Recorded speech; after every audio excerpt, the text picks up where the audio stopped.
இப்போ இந்த வாஸ்துவுக்கும் ஜோதிடத்துக்கும் என்ன தொடர்பு இருக்குங்க சார்? அதாவது ஜோதிடம் அப்படிங்கிறது வேதத்தின் கண்கள்னு சொல்லுவாங்க, நேத்திரம், வேத நேத்திரம். ஆனால் வாஸ்துங்கிறது உபவேதம், அது ஒரு தனி வேதமே.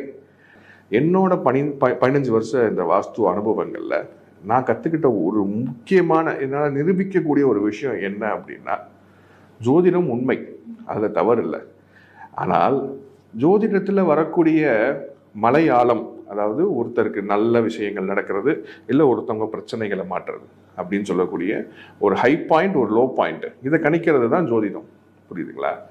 ஆனால் ஒரு நல்ல வாஸ்து உள்ள ஒரு வீட்டில் ஒரு ஆள் இருக்கும் பொழுது அதே high points and low points வரும். ஆனால் அவங்கள ஹை பாயிண்ட்ஸ் ரொம்ப பெரிய லெவலில் அவங்களுக்கு வளமையை கொடுக்குது. லோ பாயிண்ட்ஸ் அப்படிங்கிறது முடிஞ்ச அளவுக்கு அவங்கள அப்படி தொட்டு கூட்டுட்டு போயிருதே தவிர மிகப்பெரிய லெவலில் ஜாதகங்க அவங்கள பாதிக்கிறது இல்லை. சரி, இப்போ ஜோதிடத்தில் அந்த மாதிரி ஒரு பிரச்சனை இருக்குன்னு கணிச்சு சொல்றாங்க அப்படின்னா நம்ம வீட்டில் இருக்கக்கூடிய வாஸ்து அமைப்பை மாத்தினா அது சரியாகுமா சார்?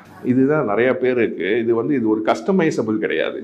அதாவது இது ஒரு எனர்ஜி ஃபீல்டுமா, இது ஒரு சமநிலை. புரியுதுங்களா? அதாவது கட்டும் பொழுதே ஒரு விஷயத்தை நம்ம கரெக்டாக கட்டிடணும். அதில் சில பிரச்சனைகள் இருக்கணும் அப்படின்னா அதை சரி பண்ணிக்கிறோம்.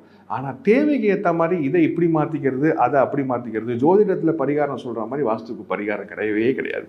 வாஸ்துவில் எது எது எங்கெங்கே வரணுமோ அது அங்கங்கே வரணும். ஆனால் அந்த எனர்ஜி ஃபீல்டுக்குள்ளே போய் அதை சமநிலையில் இருக்கக்கூடிய ஒரு வீட்டுக்குள்ளே போய் அவங்க வசிக்கிறாங்க அப்படின்னா அவங்களுக்கு ஜாதகத்தில் வரக்கூடிய பிரச்சனைகள், சொல்லக்கூடிய விஷயங்கள் பெரிய லெவலில் பாதிக்காது. இது என்னால் உறுதிட்டு சொல்ல முடியும். ஆனால் இந்த முன்கூட்டியே இப்படி ஒரு பிரச்சனை வரப்போகிறது அப்படின்னு தெரிஞ்சுக்கிட்டு நீங்கள் அப்போ போயிட்டு ஒரு இந்திரவாசல் உடைக்க முடியுமா? அப்போது டக்குன்னு இதை பண்ணனால இது நடக்கும், இது பண்ணுறனால இது நடக்கும்னு வாஸ்துவில் செய்ய முடியாது. ஆனால் வீடு கட்டும் பொழுதே எல்லாமே கரெக்டாக, இப்போது ஃபார் எக்ஸாம்பிள் அவங்க என்ன தொழில் செய்கிறாங்களோ அதுக்கு ஏற்ற மாதிரியான விஷயங்களை முதவே இன்கார்பரேட் பண்ணிக்கணும். இப்போ இவர் அரசியல் பேக்ரவுண்டில் இருந்தார், பேரும் புகழும் தான் இவளுக்கு முக்கியம் அப்படிங்கிறனால அவருக்கு கிழக்கில் மத்தியில் இந்திரவாசல் தரணும்.